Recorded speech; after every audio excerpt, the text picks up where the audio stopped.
My boyfriend completely ignored me while some guy was harassing me at the bar, until the bartender finally intervened and said, "If she were mine, I'd be right next to her."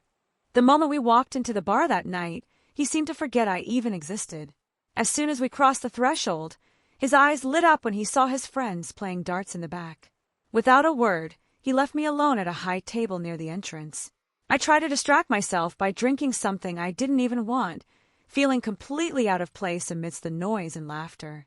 Suddenly, a visibly drunk guy sat down on the stool next to me. "Hey, gorgeous!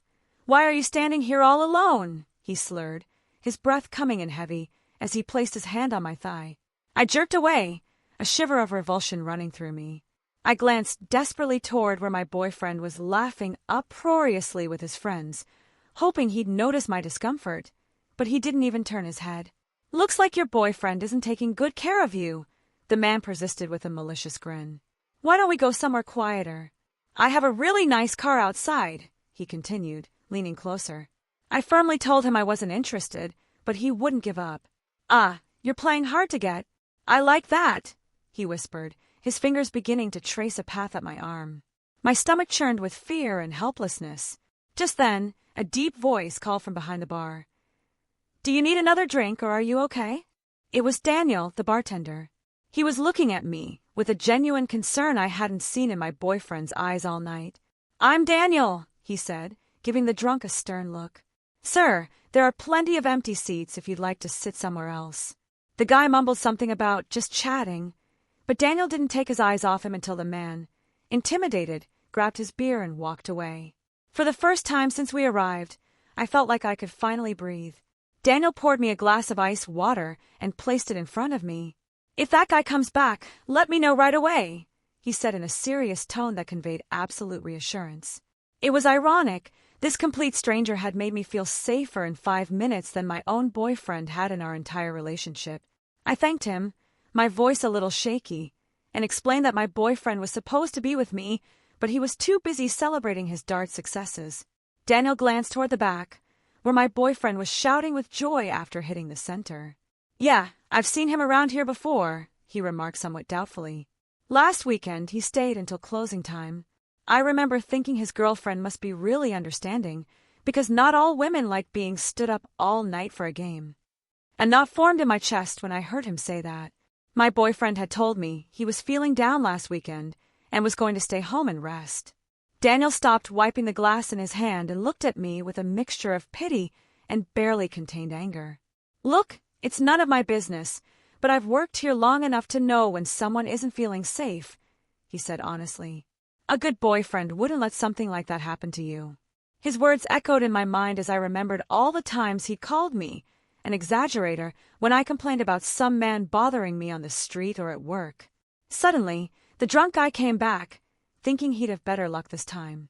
He tried to grab my arm again, but Daniel appeared between us with surprising speed. "Dude, I already asked you to give the lady some space," Daniel declared. The drunk tried to push him, but Daniel stood his ground. "If you can't respect my customers, you're going to have to leave right now." That's when my boyfriend finally decided to approach. "What's going on here?" he asked, putting his arm around my shoulders possessively, as if he'd been watching the whole time. "Was this guy bothering you, honey?" Daniel crossed his arms, visibly annoyed by the hypocrisy. "I'm just doing my job, making sure all my customers feel safe," he replied curtly. My boyfriend, trying to salvage his bruised ego, retorted, "Well, I'm here now, so you can go back to serving drinks." Daniel wasn't intimidated. "Oh, so you're here now? How curious, because you've been ignoring her for over an hour from 5 meters away." My boyfriend's face turned red with rage. "I was with my friends. She knows that," he replied. Daniel looked at both of us and uttered the phrase that changed everything. "If my girlfriend were being harassed by drunks, I'd be right there beside her, not playing darts in the background. But hey, maybe I'm old-fashioned, and I think that's how you treat someone you really love." My boyfriend was speechless. When Daniel walked away to attend to other customers, he tried to convince me that the bartender had overstepped his bounds. "He's a busybody," he told me, but I couldn't ignore reality any longer. "And where were you?" I asked him.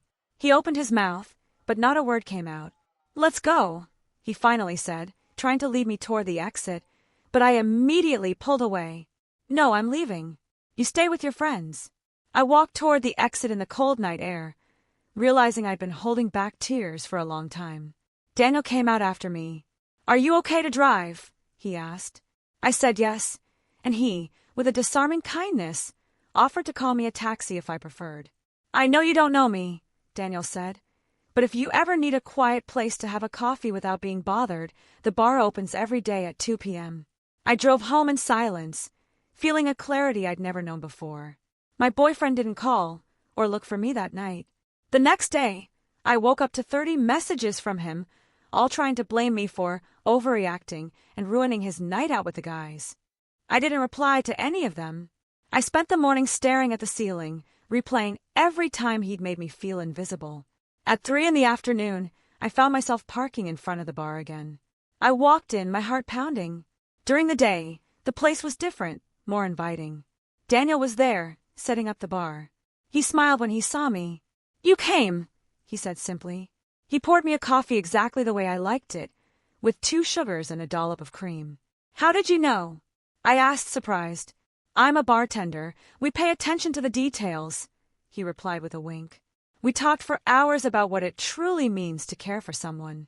Daniel told me about his sister, who spent 5 years making excuses for a neglectful boyfriend until she finally found someone who truly valued her. "I'm not telling you what to do," he concluded. "I'm just telling you that you deserve someone who chooses you every day, not just when it's convenient for them."